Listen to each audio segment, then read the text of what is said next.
வணக்கம். என் பெயர் முத்தியாழினி. இந்த கதைக்குள்ள போறதுக்கு முன்னாடி எல்லாருக்கும் மியா குட்டி ரொம்ப பிடிக்கும், அப்படிதானே? இந்த கதையிலையும் ஒரு பூட்ஸ் அணிந்த மியா குட்டியை பத்தி நம்ம பார்க்க போறோம். ஒரு காலத்துல ஒரு மில்லர் இருந்தான். அந்த மில்லருக்கு 3 மகன்கள். ஒரு நாள் அந்த மில்லர் இருந்தது என்னன்னா, ஒரு மில்லு, அதுக்கப்புறமாட்டிக்கு ஒரு கழுத, ஒரு மியா குட்டி. ஒரு நாள் என்னன்னா, அந்த மில்லருக்கு உடம்பு சரியில்லை. உடம்பு சரியாம இறந்து போயிட்டாங்க. அப்போ இறந்து போறதுக்கு முன்னாடி அந்த மில்லை மொத பையனுக்கும், கழுதைய 2வது பையனுக்கும், பூனைய 3வது பையனுக்கும் எழுதி கொடுத்துட்டாங்க. அந்த 2வது மகனும் 3வது மகனும் 2வது மகனும் மொத மகனும் 3வது மகனை பார்த்து கேலி செஞ்சாங்க. நாங்களாச்சும் இந்த கழுதையும் மில்லையும் வச்சு பொழைச்சிக்குவோம், நீ இந்த பூனையை வச்சு எப்படி பொழைப்பேன்னு ரொம்ப கேலி செஞ்சாங்க. உடனே அந்த 3வது மகன் புலம்பிட்டு இருந்தான், எனக்கே சாப்பிட்றதுக்கு வழியில் இந்த பூனைக்கு எப்படி சாப்பாடு போட போறேன் அப்படின்னு புலம்பிட்டு இருக்கும்போது அந்த பூனை அந்த 3வது மகனோட மடியிலிருந்து எரிச்சு கீழே நீங்க நினைக்கிற மாதிரி நான் ஒன்றும் தப்பானவன் கிடையாது, நீங்க நினைக்கிற மாதிரி நம்ம ஒன்றும் அவ்வளோ அசிங்கமானவன் கிடையாது, நான் கேட்கறதுலாம் நீங்க வாங்கி கொடுங்க, அப்போ நான் உங்களுக்கு உண்மையா இருப்பேன் அப்படின்னு அந்த பூனை சொன்னோடனே அவன் ஆச்சரியப்பட்டான். பூனை பேசுதான், சரி இவ்வளோ ஆச்சரியமா இருக்கு இந்த பூனை பேசுறது, நம்ம கேட்டதெல்லாம் வாங்கி கொடுத்துருவோம்னு சொல்லி சொன்னா, அவனுக்கு என்ன வேணும் கேளு, என்ன வேணாலும் கேளுன்னு சொன்னானே. அந்த பூனை சொல்லிச்சு, எனக்கு ஒரு தொப்பி, ஒரு பைய, ஒரு பூட்டும் தாங்க அப்படின்னு கேட்டுச்சு. உடனே சரி நான் இருந்த காசை வச்சு ஒரு தையக்கடையில் போய் இந்த பூனைக்கு அந்த பூனைக்கு ஏற்ற மாதிரி ஒரு பையும், ஒரு தொப்பியும், ஒரு பூட்ஸும் தாங்க அப்படின்னு சொன்னோடனே அவங்க தந்துட்டாங்க. ரூபாவை கொடுத்துட்டு வாங்கிட்டு வந்தாச்சு. அந்த பூனை அவங்க தோட்டத்தில் அப்படியே போய் அது கண்ணில் பட்ட காய்கறி, கண்ணில் பட்ட கேரட்டு, முள்ளங்கி, உருளைக்கிழங்கு இதெல்லாம் எடுத்துட்டு அது பையில போட்டுச்சு. போட்ட உடனே அது நடந்து போகுது காட்டுல. உடனே ஒரு முயல் கூட்டத்தை பார்க்குது. உடனே அது ஒரு மரத்துக்கு பின்னாடி ஒளிஞ்சிட்டு அதோட பையை திறந்து வச்சுட்டு மரத்துக்கு பின்னாடி ஒளிஞ்சிருச்சு. அந்த முயல்லாம் அந்த கேரட்டை பார்த்து பையுக்குள்ள வந்துருச்சு. ஒரு முயல் வந்தோடனே கரெக்டா உடனே டக்குன்னு தாவி அந்த முயலை பிடிச்சி அது அந்த ஊர்ல இருக்க ராஜா கிட்ட கொண்டு போய் கொடுக்குது. அது எப்படி சொல்லி கொடுக்குதுன்னா, ராஜா அந்த இதுக்குள்ள அந்த ராஜாவோட இடத்துக்குள்ள கோட்டைக்குள்ள போகும்போது நான் ராஜாவை பார்க்கணும்னு பூனை பேசுறத எல்லா வீரர்களும் பார்த்த உடனே ஆச்சரியப்பட்டு அந்த பூனையை உள்ள விட்டுட்டாங்க. உடனே அந்த ராஜா பூனை பேசுதா அப்படின்னு ஆச்சரியமா அது பேசுறதையும் கேட்டாங்க. நீ எதுக்கு இங்க வந்திருக்கேன்னு கேட்டாங்களா. உடனே அந்த பூனை சொல்லிச்சு, என்னோட மகாராஜா உங்களுக்காண்டி சின்ன அன்பளிப்பு கொடுத்துருக்காங்கன்னு சொல்லிட்டு அந்த முயலை காமிச்சோடனே அந்த ராஜாவுக்கு அந்த முயல் ரொம்ப பிடிச்சு போச்சு.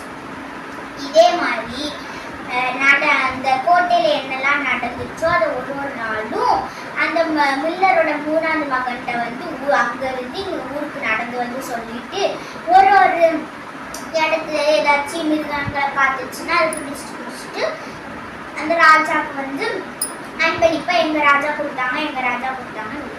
ஒரு நாள் அந்த ராஜா சொல்றாங்க, உங்க ராஜா யாருன்னு எனக்கு தெரியாது, நண்பனா கூட எனக்கு தெரியாது, இவ்வளவு பரிசு அனுப்பி விட்டுருக்காங்க, உங்க ராஜாவை நான் பார்க்கணும்னு சொன்னாங்க.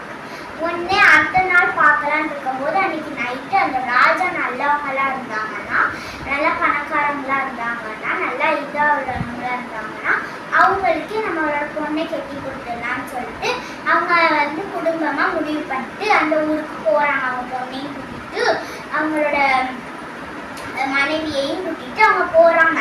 இந்த விஷயம் அந்த பூனைக்கு தெரிஞ்சிருச்சு. உடனே என்னன்னா, அந்த மில்லரோட 3வது பையனை பார்த்து இந்த விஷயத்தெல்லாம் சொன்ன உடனே ஒரு ஆறு கிட்ட வராங்க.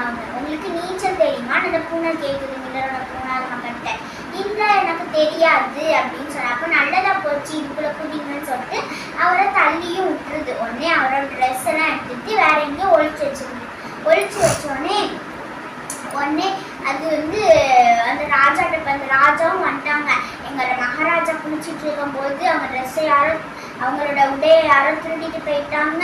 இப்போ நாங்கள் என்ன பண்ணன்னு தெரியல. அவங்க ஒரு உடை மட்டும் எங்களுக்கு தருவீங்களா, மகாராஜா போட்டுட்டு வருவாங்கன்னொடனே ஒரு உடை மட்டும் தராங்க. உடனே அந்த மில்லர் வந்து மில்லரோட மூணாவது பையன் வந்து அதை போட்டுக்கிட்டு அந்த ராஜா வந்த குதிரை வண்டியிலே அவன் போகிறான்.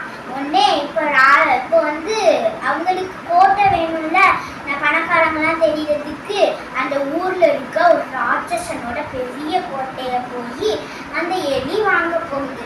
அது எப்படின்னா அந்த பூனை வாங்க போகுது.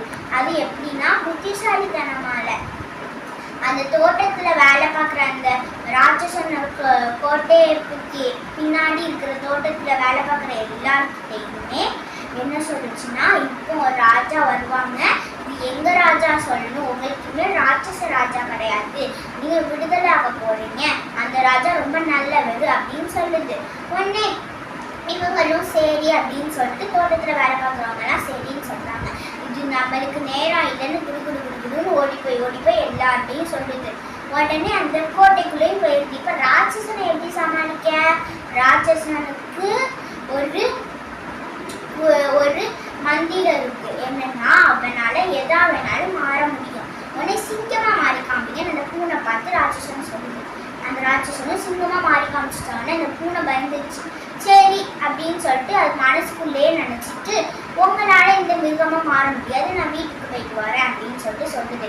என்ன மிருகம் சொல்லுன்னு சரி அப்படின்னு சொல்லிட்டு அது மனசுக்குள்ளேயே நினைச்சிட்டு, உங்களால இந்த மிருகமா மாற முடியாது, நான் வீட்டுக்கு போயிட்டு வரேன் அப்படின்னு சொல்லுது. என்ன மிருகம் சொல்லுன்னு ராட்சசன் கேட்டோடனே சொல்லிட்டு எலியா மாறிக்காமீங்க அப்படின்னு சொல்லுது. உடனே எதுவும் ராட்சசனும் என்னதான் மாறிட்டாரு, எலியா மாறிட்டாரு. உடனே பூனை ஒரே புதிச்ச அந்த எலியை சாப்பிடுச்சு. சாப்பிட்ட உடனே இப்போ நல்லா ருசிப்பா அப்படின்னு சொல்லிட்டு அந்த கரெக்டாக அந்த ராஜாவும் வராங்க. அப்போ எல்லாரும் தோட்டத்தில் இருக்கவங்க எல்லாரும் எங்கள் ராஜா வந்துட்டாங்கன்னு சொன்னோடனே அந்த ராஜாவும் இவங்க இவ்வளோ பணக்காரங்களா அப்படின்னு சொல்லிட்டு உள்ள கோட்டையும் அந்த பூனை நல்லா அழகா வச்சிருக்கு. உடனே அந்த ராஜா இவ்வளோ பணக்காரங்கிட்ட இந்த கோட்டையெல்லாம் பிடிச்சிருக்கு, உங்க நடை இதுவும் பிடிச்சிருக்கு, எனக்கு நடவடிக்கையும் பிடிச்சிருக்கு, ரொம்ப நல்லவராகவும் இருக்காங்க, இவங்களுக்கு என்னோட பொண்ணை கட்டி கொடுத்துட்டு நம்மளுக்கு அங்கேயே கல்யாணம் ஆயிடுச்சு. உடனே அந்த பூனையும் அந்த மகாராஜாவும் மகாராணியும் ரொம்ப ரொம்ப ரொம்ப நாள் நல்ல வாழ்க்கையை வாழ்றாங்க. இதுல இருந்து உங்களுக்கு என்ன புரியுது? நம்ம முதலாளிக்கு நம்ம உண்மையா இருக்கணும். நம்ம கிட்ட இருக்கிறவங்களை பத்தி நம்ம தப்பா நினைக்க கூடாது. நன்றி.